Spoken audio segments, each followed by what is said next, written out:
உங்க அப்பா புத்தி தெளிஞ்சு குணமடைஞ்சிட்டு வர்றாருங்கிற செய்தியை கேட்கும் போது ரொம்ப மகிழ்ச்சியா இருக்கு. ஆனா நம்ம அரசாங்கத்துல சில பேர் மட்டும் இன்னும் புத்தி சுவாதீனம் இல்லாம செயல்படுறாங்க.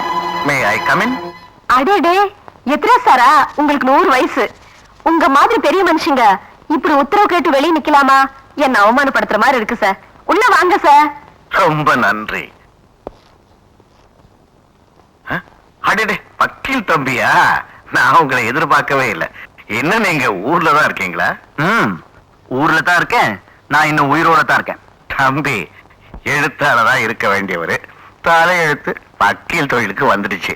நேற்று ராத்திரி உள்துறை மந்திரியோட நான் 1 மணி நேரம் பேசிட்டு இருந்தேன். அவர் ரொம்ப பெருந்தன்மையான மனுஷன், பரந்த உள்ளம். நம்ம ராஜேஷ் அப்பாவோட சிக்கலான வழக்குல மனிதாபிமானத்தோட தலையிட்டு நல்லது செய்யணும்னு மனசார நினைக்கிறாரு. காலையில நான் ரேடியோ கேட்டேன். இன்னைக்கு மழை வரும்னு வானிலை அறிக்கையில சொல்லவே இல்லையே. அதானே, ப்ராசிக்யூட்டர் சொல்றத பார்த்தா இடிமின்னலோட பேய் மழை வரும் போல தெரியுதே. 5 வரலும் ஒன்னாவா இருக்கு. அப்படித்தான் அரசியல்வாதிக குணமும். இப்ப நான் ஒரு நல்ல திட்டத்தோட வந்திருக்கேன். நமக்குள்ள ஒரு உடன்பாடு ஏற்பட்டு போச்சுன்னா இந்த விவகாரத்தை சண்டை சச்சரவு இல்லாம முடிச்சிடலாம். உங்க திட்டம் என்னன்னு முதல்ல சொல்லுங்க.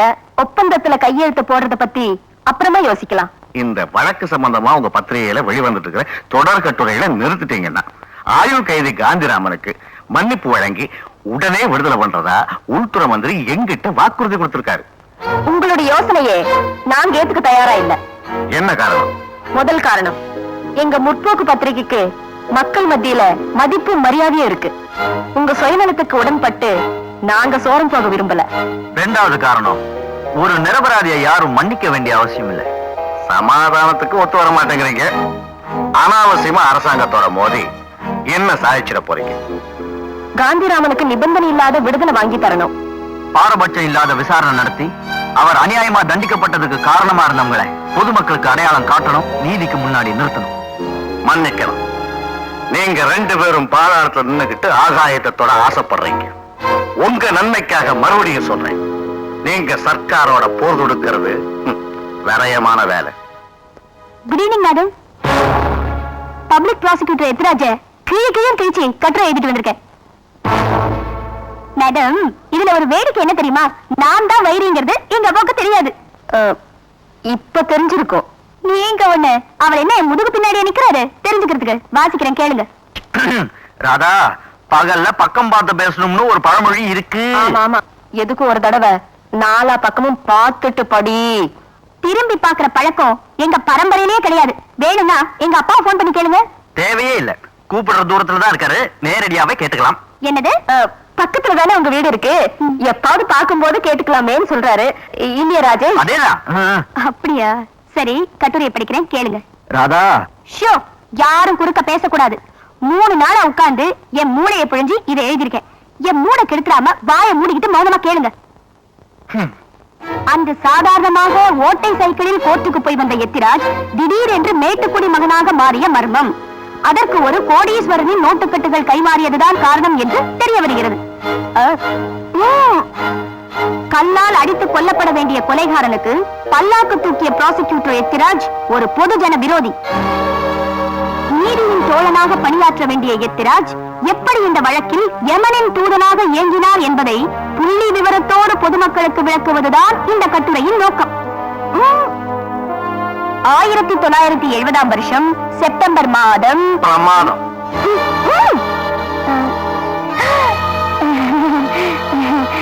அப்ப பாஷையில நான் சித்திரகுப்தன். சபாஷ் பாலம்மா, என் கண்ண குத்துறதுக்கு ஏன் வரலையே தயார் பண்ணி வச்சிருக்கீங்களே.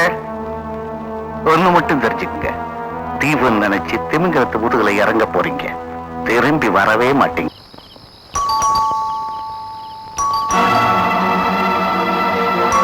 ராஜேஷ் தம்பியா தான் இருக்கும், போய் கதை தரங்க. நாங்க சொல்லி கொடுத்தபடி நடந்துக்கிறோம், ஜாக்கிரதை. கதவை தர. ஆமா, போய். நேத்து பசங்க எனக்கு பாடம் நடத்துறாங்க. உங்க போன் வந்ததும் பதறிட்டேன், ஏதோ ஆபத்துல மாட்டிக்கிட்டீங்களோன்னு பயந்துட்டேன். உங்களை நேர்ல பார்த்த பிறகுதான் மன நிம்மதியா இருக்கு. எதுக்கு இவ்வளவு அவசரமா கூப்பிட்டீங்க? நான் கூப்பிடல, கூப்பிட சொன்னாங்க.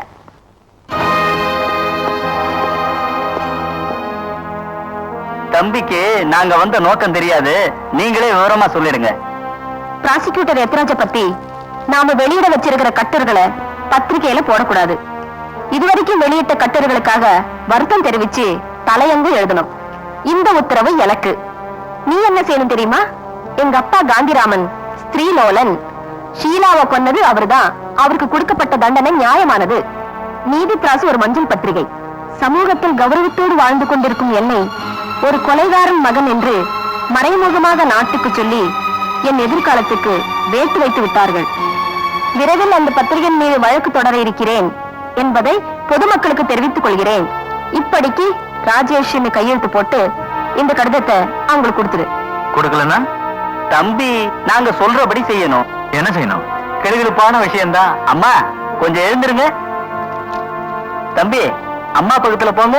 அவங்க முந்தானே எப்படிங்க? பிடிக்கலன்னா உங்களை சுட மாட்டோம், அம்மாவை சுடுவோம்.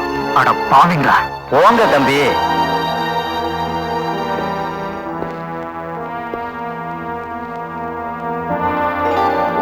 வெரி குட் தம்பி. பாலமா, நீங்க என்ன பண்றீங்க? தட்ட மாலை சுத்துற மாதிரி சுத்திக்கினே போறீங்க. Shut up. உயிர் போனாலும் நான் இதுக்கு சம்மதிக்க மாட்டேன். சுத்தல சுடுவோம். தாராளமா என்ன சுட்டு பொசுக்குங்க. உங்களை சுட மாட்டோம், தம்பியை சுடுவோம். நான் சாக தயாரா இருக்கேன். அம்மா நீங்க சுத்தாதீங்க. உன்னை எடுக்க நான் தயாரா இல்ல. ராஸ்கல்.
நீதித்தராசு ஆசிரியை பாலம்மாவை தாக்கிய குண்டர்களை பத்திரிகை சுதந்திரத்தை, நிரபராதி காந்திராமனை மக்கள் தீர்ப்பே. பத்திரிகை சுதந்திரத்தை, உண்மையான குற்றவாளியை, உண்மையான குற்றவாளியை காந்திராமனை, காந்திராமனை.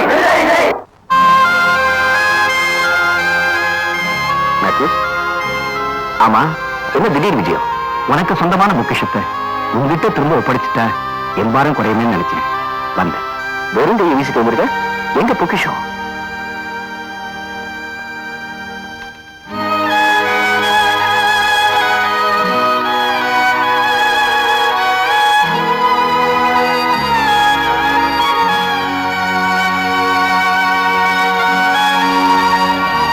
My son. அப்பா, come on, my son. அப்பா.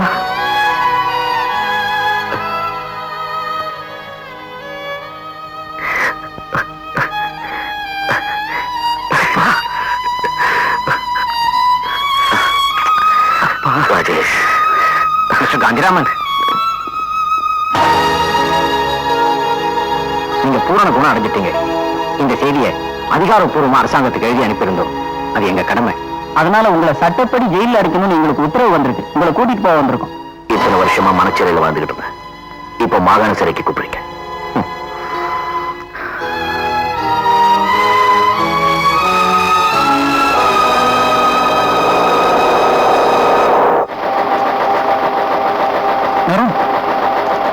என்ன கருத்தீங்க? அசம்பிளில நமக்கு சந்தோஷமான ஒரு செய்தியை வெளியிட்டு இருக்காங்க. காகித விலையை குறைக்க போறாங்களாமா? இல்ல, நாளை காலையில காந்திராமனை நிபந்தனை இல்லாம விடுதலை பண்ண போறாங்களாம். என்னங்க இது? இப்படி அதிர்ச்சியான செய்தியை சொல்றீங்க? உண்மைதானா? உண்மைதாமா. காந்திராமனை விடுதலை பண்ண 4 வாரத்துக்குள்ள அவர் வழக்கம் மறு விசாரணை பண்ண உள்துறை அமைச்சர் உத்தரவு போட்டிருக்காராம். விசேஷ நீதிபதிகளை நியமிச்சு நீதி நிர்வாகத்துல ஏதாவது துஷ்பிரயோகம் நடந்திருக்கான்னு ஆராய்ந்தறிய தனி கோர்ட் அமைக்க போறாங்களாம். சத்தியம் ஜெயிச்சிடுச்சு. கேட்க சந்தோஷமா இருக்கு. இன்னைக்கு ஈவினிங் ஃபிளைட்ல நீங்க 2 பேரும் சிங்கப்பூர் புறப்படுறீங்க. அதுக்கான எல்லா ஏற்பாடுகளையும் நான் பண்ணிட்டேன். இந்தா பண்ணி உங்க 2 பேருடைய பாஸ்போர்ட், இதுல ஏர் டிக்கெட்டும் டிராவலர் செக் இருக்கு. முதலாளி, பையனோட விட்டு நிரந்தரமா வெளிநாட்டுல குடியிருப்பாரு. பழக்கப்பட்டவங்களை பார்த்து பையனை சொல்லிக்கிறது கூட நேரம் கொடுக்காம இப்படி அவசரமா புறப்பட சொல்றீங்களே. நான் எது செஞ்சாலும் அதுல ஒரு நியாயம் இருக்கும். அது உனக்கு தெரியும். மறுத்து பேசாம புறப்படு. நீங்க போயிட்டு வரும் முதலாளி. போயிட்டு வாங்க. உங்க பேர் தானே பொன்னி? ஆமா. உங்க பாஸ்போர்ட்டை பறிமுதல் செய்ய வந்திருக்கோம். என்ன காரணம்? ஷீலாவினுடைய கொலை வழக்கு மறு விசாரணைக்கு வருது. அந்த கேஸ்ல பொன்னி ஒரு முக்கிய சாட்சி. அந்த வழக்கு முடிகிற வரைக்கும் பொன்னி வெளிநாட்டுக்கு போக அனுமதி வழங்கக்கூடாதுன்னு நீதிமன்றத்துல வக்கீல் ராஜேஷ் தடை உத்தரவு வாங்கியிருக்காரு. இதோ கோர்ட் ஆர்டர். பொன்னி, தயவு செஞ்சு பாஸ்போர்ட்டை போறீங்களா?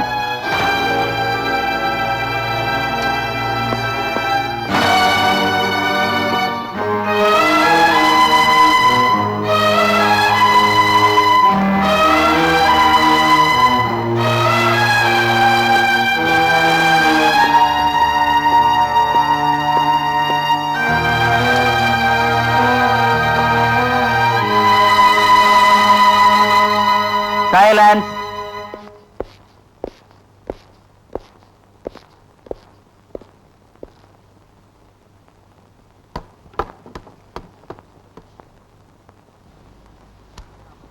காந்திராமன் வழக்கு மீண்டும் விசாரணைக்கு எடுத்துக் கொள்ளப்படுகிறது.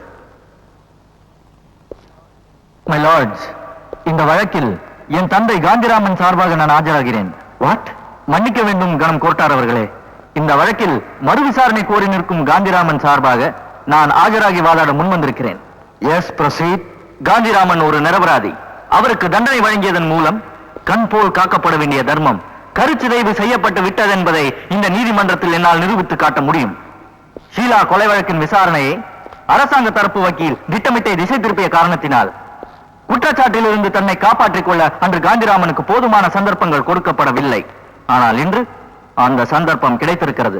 அவர் மீது சுமத்தப்பட்ட குற்றச்சாட்டு அபாண்டமானது என்பதற்கு ஆதாரத்தோடு வாக்குமூலம் தரவும் இந்த வழக்கு சம்பந்தப்பட்ட கேள்விகளுக்கு பதிலளிக்கவும் அவர் தயாராக இருக்கிறார். So my lords, முதல் கட்டமாக மனுதாரர் காந்திராமனை விசாரிக்க அனுமதி வழங்கும்படி கேட்டுக்கொள்கிறேன். யோர் லார்ட்ஷிப்ஸ், இந்த வழக்கில் ஒரு அரசாங்க வக்கீல் என்ற ரீதியில் என்னுடைய ஒத்துழைப்பையும் உதவியையும் தர ஆவலோடும் ஆர்வத்தோடும் இருக்கிறேன். அதே சமயம் ஒரு விஷயத்தை மிக தெளிவாக இந்த நீதிமன்றத்தில் வலியுறுத்தி சொல்ல வேண்டிய கட்டாயத்தில் இருக்கிறேன். மறு விசாரணை என்றால் நடந்து முடிந்த வழக்கை மறுபடியும் ஆரம்ப கட்டத்திலிருந்து விசாரணைக்கு எடுத்துக்கொள்ள வேண்டும் என்று பொருள் அல்ல. இந்த வழக்கை 2வது தடவையாக விசாரிப்பதற்கு நேரடியாகவோ மறைமுகமாகவோ முயற்சிகள் எடுத்துக்கொள்ளப்படுமேயானால் அதற்கு இந்த நீதிமன்றம் ஆதரவு காட்டக்கூடாது என்பதை நான் சுட்டிக்காட்ட விரும்புகிறேன்.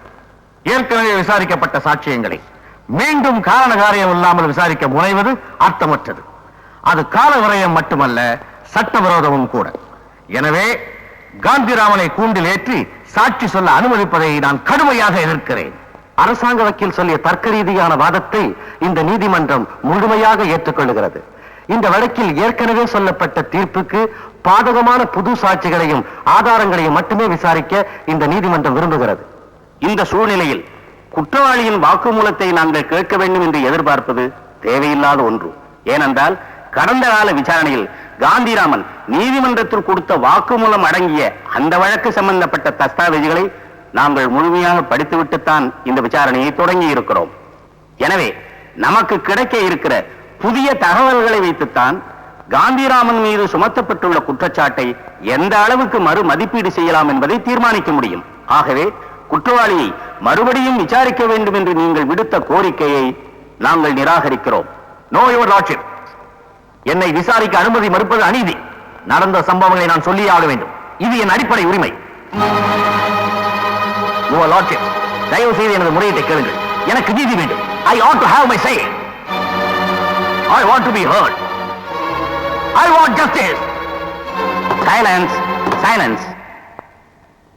மனுதாரர் உணர்ச்சி வசப்பட்டு நடந்து கொண்டதை இந்த நீதிமன்றம் மனிதாபிமானத்தின் அடிப்படையில் அனுதாபம் காட்டி மன்னிக்க தயாராக இருக்கிறது.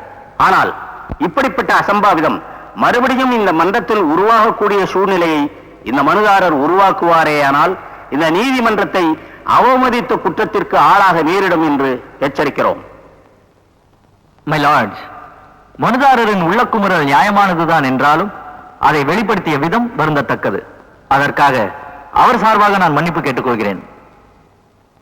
மை லார்ட்ஸ், இந்த வழக்கில் சம்பந்தப்பட்ட பழைய சாட்சிகளிடம் சில புதிய தகவல்களும் தடயங்களும் கிடைக்க இருப்பதால் அது சம்பந்தப்பட்ட சாட்சிகளை மட்டும் விசாரிக்க நான் விரும்புகிறேன்.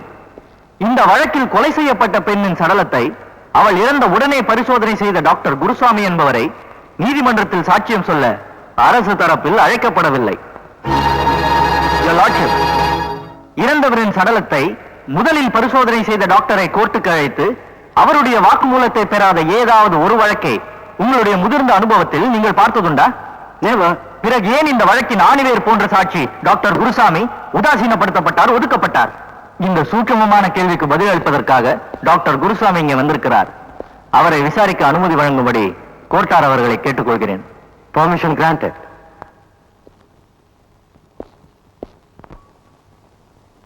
நீங்க தானே டாக்டர் குருசாமி? ஆமா. நீங்க சென்னையில எத்தனை வருஷமா டாக்டர் தொழில் செஞ்சுட்டு வரீங்க? 30 வருஷம் அனுபவம் உண்டு. கொலை நடந்த ராத்திரி நீங்க ஷீலா வீட்டுக்கு அழைக்கப்பட்டீங்களா? ஆமா, அவசரமா அழைக்கப்பட்டேன்.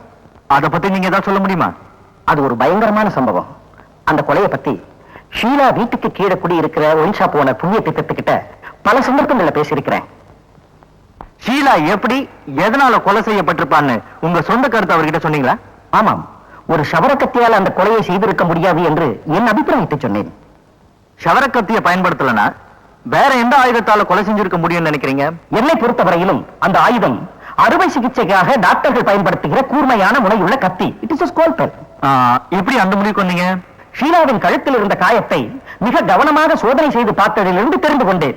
அவரது கழுத்தில் வலது பக்கத்தில் மிக கூர்மையான கத்திக்குத்து விழுந்திருப்பதை கண்டுபிடித்தேன். அவளது இடது காது வரை கழுத்து நீளமாய் கீறப்பட்டு ரணமாய் இருந்தது.